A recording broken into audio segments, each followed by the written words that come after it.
ഇന്നത്തെ വിശേഷം ചെടിത്തോട്ടത്തിൻ്റെ വിശേഷങ്ങളാണ്. ഞാൻ ദേ താമരയിൽ 3 വെറൈറ്റി താമര വാങ്ങിയിട്ടുണ്ട്. കൊക്കിനോ, പീച്ച് ലേഡി, ലിൻഡിൻ ജുനായി, അങ്ങനെ 3 വെറൈറ്റികളാണ് കേട്ടോ വാങ്ങിയിട്ട്. ഇപ്പോൾ കുഴപ്പമില്ലാത്ത രീതിയിൽ ഇത് ഇങ്ങനെ നിൽക്കുന്നുണ്ട്. ഇനി സ്റ്റാൻഡിങ് ലീഫൊക്കെ വന്നാലാണ് നമുക്കിത് പിടിച്ച് കിട്ടുക എന്നൊക്കെ പറയാൻ പറ്റുള്ളൂ കേട്ടോ. പിന്നെ ദേ ഞാൻ വീഡിയോ എടുക്കുന്ന ടൈമിൽ എൻ്റെ ബാക്കിൽ കാവിൻ്റെ അടുത്തായിട്ട് ഒരു മരമുല്ല നിൽക്കുന്നുണ്ട്. അവിടെ ഒരു കുട്ടി പശു ഇങ്ങനെ നിൽക്കുകയാണ്. അത് അവിടെ നിന്ന് ഇങ്ങനെ നോക്കാൻ കേട്ടോ എന്തുട്ടൊക്കെ ചെയ്യണേന്ന്. പിന്നെ ഇവിടെ ചെട്ടുമല്ലിയിൽ കുറേ മുട്ടുകളൊക്കെ ഉണ്ടായിട്ടുണ്ട്. ഇത്തവണ ഓണത്തിന് പൂവുണ്ടാവാൻ വേണ്ടി ഇങ്ങനെ നോക്കുന്നതാണ്. പിന്നെയാണ് ഞങ്ങൾക്ക് ഇങ്ങനെ ഒരു മരണം ഉണ്ടായിരുന്നത്. അപ്പോൾ ഞങ്ങൾക്ക് ഇത്തവണ ഓണമില്ല കേട്ടോ. പിന്നെ ദേ ഇവിടെ താമരയിൽ ഇങ്ങനെ മുട്ടൊക്കെ വന്നിട്ടുണ്ട്. ഈ ഒരു താമര കഴിഞ്ഞ ദിവസം മുട്ട് വരാണ്ട് ഇളക്കി വെച്ച താമരയാണ് കേട്ടോ. അതിൽ ദേ മുട്ട് വന്നിട്ടുണ്ട് കേട്ടോ. D1 എന്ന് പറഞ്ഞ വെറൈറ്റി ആണ്.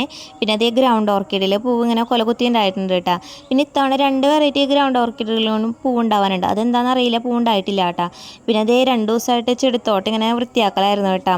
ഈ ഒരു ഭാഗത്ത് ഇങ്ങനെ വൃത്തിയാക്കിയിട്ടുണ്ട്. ഇനി ഈ ഒരു ഭാഗം കൂടി ഇങ്ങനെ പുല്ല് പറിച്ച് വൃത്തിയാക്കാനുണ്ട് കേട്ടോ. അതിന് അടുത്ത ദിവസം വൃത്തിയാക്കാന്നാണ്ട് വിചാരിച്ച്. ഓണമില്ലെങ്കിൽ ഓണത്തിൻ്റെ ഭാഗമായിട്ട് ചെടിത്തോട്ടമൊക്കെ നല്ല ഭംഗിയിലിരിക്കട്ടെ എന്ന് വിചാരിച്ച്. പിന്നെ ദേ ഇതെൻ്റെ ഓർക്കിഡിൻ്റെ ട്രീ ആണ് കേട്ടോ. ഈ ഒരു ട്രീ ഉണ്ടാക്കിയ ടൈമിൽ എല്ലാവരും ചോദിച്ചിരുന്നു ഈ പെണ്ണത് എന്തെന്നാ കാണിക്കണേന്ന്. പക്ഷേ ഇത് സെറ്റ് ചെയ്ത് ചെടിയൊക്കെ വെച്ച് കഴിഞ്ഞപ്പോൾ എല്ലാവരും പറഞ്ഞിട്ടാ നല്ല ഭംഗിയുണ്ടെന്ന്. ഇത് ഞാൻ ഒറ്റയ്ക്കാണ് കേട്ടോ സെറ്റ് ചെയ്തെടുത്തത്. പിന്നെ ദേ ഈ ഒരു ഓർക്കിഡിൽ പൂ ഉണ്ടാവാറായെന്നാണ് കേട്ടോ തോന്നണത്.